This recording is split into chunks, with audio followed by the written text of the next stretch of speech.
I'll start by talking a little bit about me and about CiiTECH and about how I arrived at this podium today. So as I was introduced, my name is Clifton Flack. I'm the founder of CiiTECH. I founded CiiTECH 3 years ago to deal with or address the need or the problem that we have in the industry whereby medical cannabis is a problem. Medical cannabis is a problem in countries that have implemented or tried to implement, and even more so, medical cannabis is a problem in countries that are trying to implement. I'll explain why. So I've spent the first couple of years of the industry in Israel, and Israel, as some of you might know, is known as the epicenter of cannabis R&D. Can I get a show of hands here? People have heard of Professor Meshulam. A few people have heard of Professor Meshulam. Professor Meshulam is an 88-year-old professor, Israeli. We can credit him with the discovery and isolation of THC, the endocannabinoid system, CB1, CB2 receptors.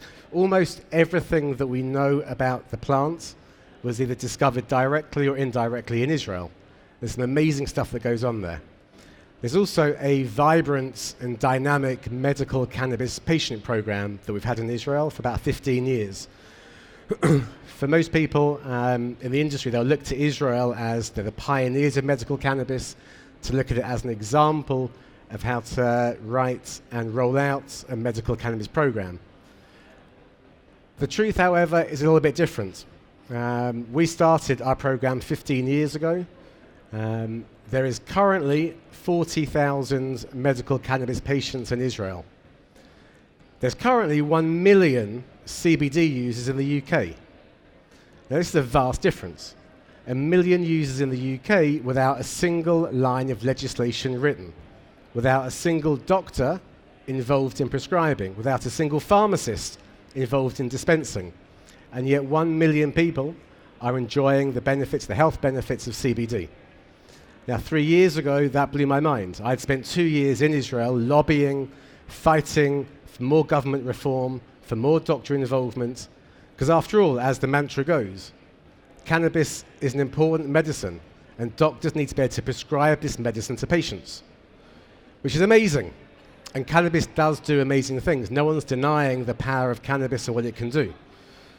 The issue that I saw 3 years ago emerging, and 3 years on, things have not changed, is that if you call something medicine and you demand of the government to regulate it as such, then you have one option. They have one option, and that's pharmaceutical. And as excited as doctors might be, the truth of the matter is that doctors will not prescribe something without all the clinical data that pharmaceutical companies normally provide. How it works, why it works, what's the dosage, but more importantly, what are the side effects? What are the potential drug interactions if you're taking warfarin as a blood thinner? If you're taking statins because you've got high cholesterol? How's cannabis going to potentially interact with those medications? And the fact is, doctors don't know. We don't know. We know how amazing the plant is, but we don't research and we certainly don't admit what potential side effects there might be. And what we've seen in Israel and in other countries that have tried to emulate to roll out medical cannabis programs is that things get stuck. Things get stuck with doctors and pharmacists. And at the end of the day, we're all in this business because we want to help people. Is that right? I think everybody who's working in this industry loves the industry because the more money we make, the more people are healthy. And I say healthy and not healthy and happy because we're in England and not America, and there is no recreational cannabis here. And this is, I hope all of you appreciate that one of the beauties of the CBD industry is that it's all about health, pure clarity, no confusion. None of our customers are using or buying our products for a fun Saturday night out. They're only using it for their health, which means if it didn't work, and that'll be the accusation leveled at CBD by the medical cannabis world, that you need THC. Without THC, it's not medicinal. Well, we in the industry know different. We know because our customers buy and buy again and buy again and buy again. And not because it puts a smile on their face, but because it helps them relieve whatever issue they're trying to relieve. So the key difference, or the key obstacle that I found 3 years ago when I decided to leave the medical cannabis world and move to the health and wellness CBD world is there's a fundamental difference in the marketing approach. And the marketing approach in medical cannabis is, here's a formulation or a strain, and this is going to treat pain. This is going to treat PTSD, anxiety. Everything is a strain or a formulation attached to a medical condition, like you would describe any other drug. In the health and wellness sector where we are, there's no medical claims. I presume you all know that.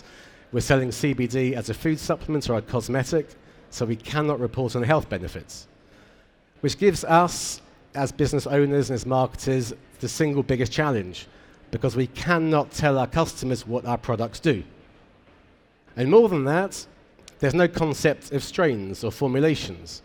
Yes, our formulation might be slightly different to somebody else's formulation, but we're all marketing our products as CBD, regardless of the entourage effect, regardless of other cannabinoids, regardless of whether it's an olive oil, an MCT, an e-liquid, doesn't matter what carrier oil, we're all selling CBD. And CBD is CBD, one molecule, single molecule.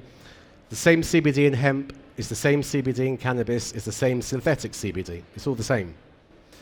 So we're in a situation where there might be 100 different CBD companies here. We're all selling CBD. We cannot say why ours is better. So what do we do?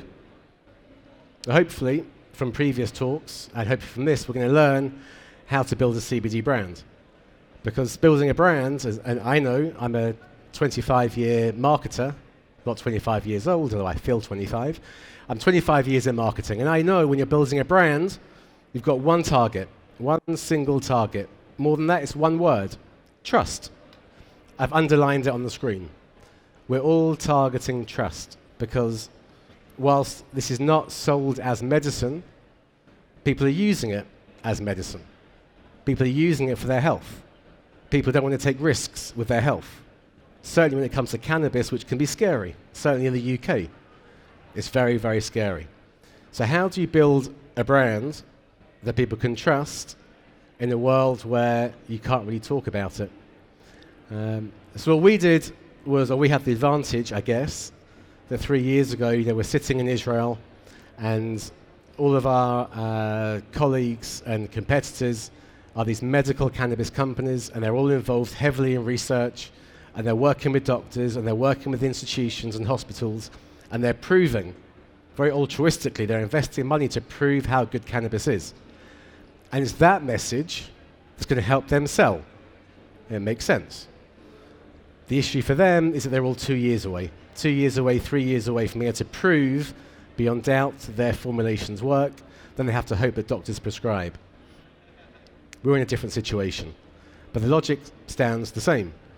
Why are you going to trust our CBD over somebody else's CBD? And I'll tell you what we do. We are a medical cannabis company, for all intents and purposes. We sit in Israel. We work with the Israel Medical Cannabis Nurses Association. We work with 3 of the leading hospitals in Israel. We've funded 2 clinical studies, one to investigate CBD for asthma, one to investigate CBD for fatty liver disease, which impacts diabetes and obesity. We have a pipeline of clinical studies that we're working on. We're giving back. We're trying to uncover and help understand how the plant works. Now, we can never use our research to sell our products. It doesn't give us an advantage on the shelf. We can't create marketing campaigns saying we're researching CBD for asthma, therefore buy our products. Not something we can do. What we can do is build our brand equity at the corporate level so that when customers are confused and they're looking as to which CBD brands they can trust, and they come to Provacan, and Provacan is our flagship brand. When you research Provacan, you're going to find all different things. You're going to find the formulation, you're going to find our lab reports, you're going to see how it's organic, you're going to see how we're quite well priced, you're going to see all those usual things, but you'll also find is that Provacan is powered by CiiTECH. And CiiTECH is a biotech company in Israel, and we're heavily invested in research. And we believe, and our customers are showing that we might be right, that that's how you build a brand that people will trust. Because we're not just organic. We don't put big cannabis leaves over our products. We certainly don't add flavors because we don't believe that medicine should be tasty. I know from my perspective, if you give me a packet of gummy bears or a bar of chocolate, I'm going to eat the whole lot. To consider dosing, medicinal dosing on a bar of chocolate or a packet of gummy bears, to me, is counterintuitive. It's a misnomer. It's just simply wrong. So we don't get involved in all that kind of stuff. We position our products, and Provacan is designed, branded to look like it's the kind of thing that your doctor will prescribe and your pharmacist will hand out. And we've been very successful with that. I can tell you that right now we have approaching 40% repeat custom. People will argue that there's a placebo effect in all of this, that because we tell people that we're involved in clinical trials, because we tell people that we're in Israel, because we tell people we work with Professor Meshulam, the placebo effect is going to kick in and it's going to work better. Possible. I'm a marketer. We all know the placebo effect is real. I have no problem with that. If our customers report back that their anxiety level is reduced, that's fine. It could be placebo effect. It makes no difference to me because they're happy and they're going to buy it again. And they do buy it again. So earlier this year, we decided to take our brand experiments and take it to stage 2, which is to launch our second and our third brand. Our second brand is Impact CBD, or Impact Wellness. And we partnered with James Haskell and Ben Franks, who are 2 world-class rugby players. James Haskell is the ex-England rugby captain, and Ben Franks is a 2-time World Cup winner. Now, they came to us. They came to us because they've been using Provacan and using it for sleep. And they were blown away, and in their own words, they were blown away by the research we're involved with in Israel. They wanted to work with us to come up with a formulation that's good for high-impact athletes, as they are. And if you're here tomorrow, I hope you're all here tomorrow, at 1 o'clock tomorrow, you'll see me on stage here with James and Ben. And we're going to ask them exactly why they chose CiiTECH. We're going to ask them exactly why they want to get involved in the CBD industry and why they believe that Impact is better than the rest. We've also launched a brand called HuGG. HuGG is our women's lifestyle brand. It's been developed by women for women.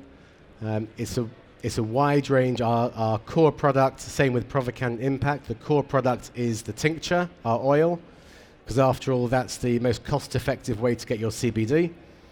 But HuGG is then complemented with a bunch of lifestyle products, like we have a CBD coffee, which would not fit under Provacan.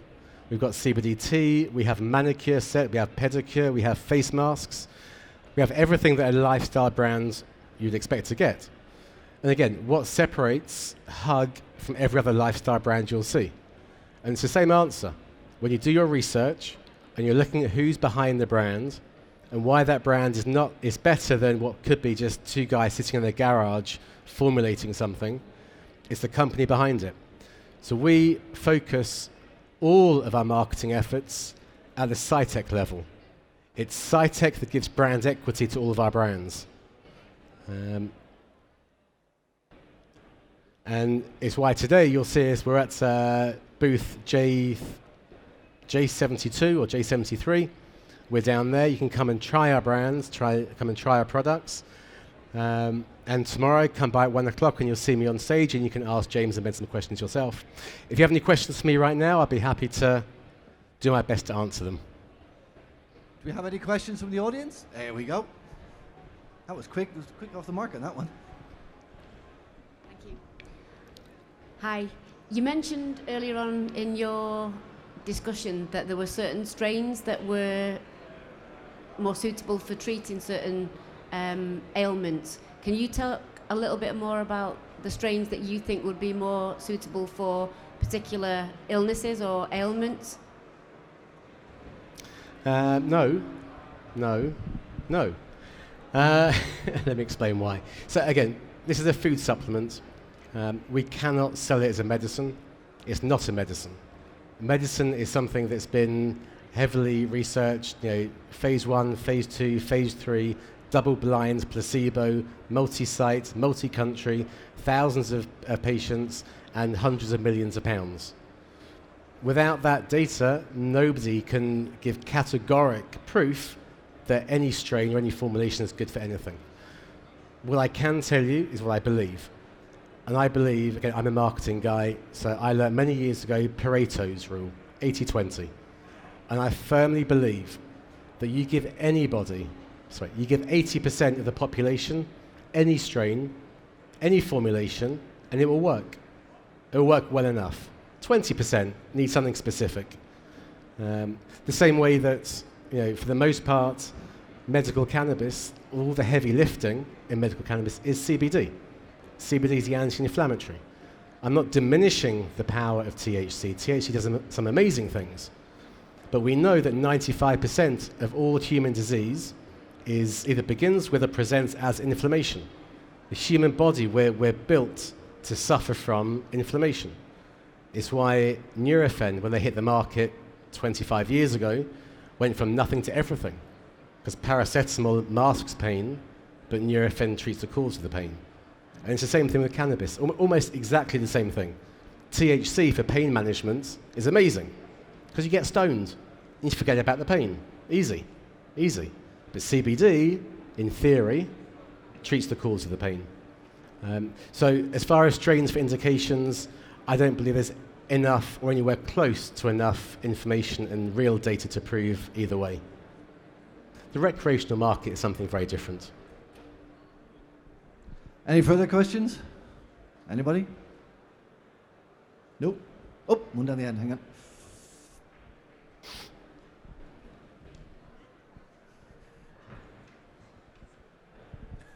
Thank you. So you've mentioned with CiiTECH you have a lot of transparency, so talking about creating all this research and backing up your brands with research. Do you do anything customer-facing for educating customers upon understanding where these products come from? Or again, is that a case of, we can't actually put the research on the retail products because it's a supplement?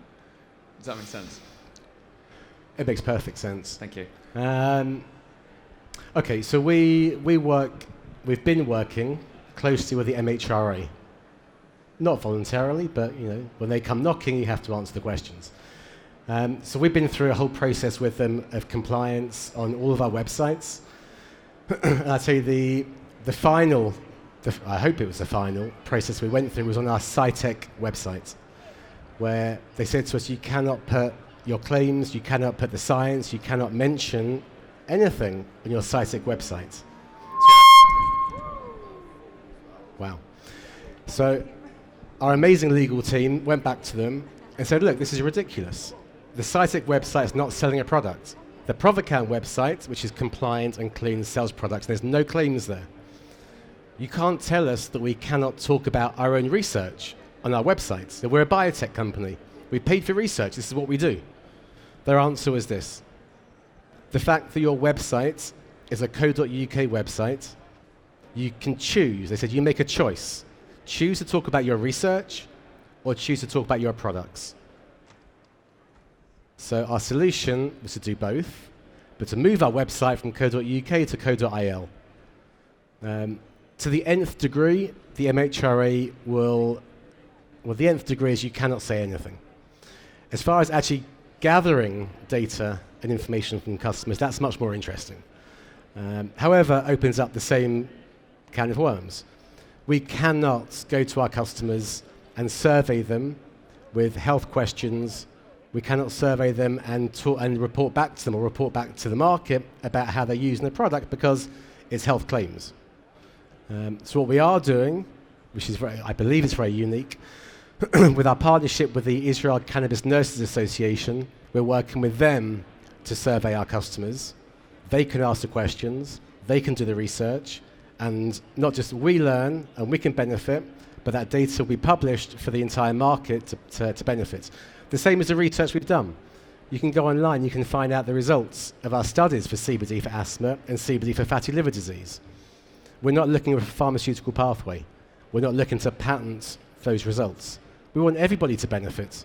I'm quite happy for every CBD company here to market their products based on the research that we've done. I'm happy to do that because I trust that the customers who do their research will buy our products because we did the research and not someone else's because they're jumping on our bandwagon. We're playing the long game.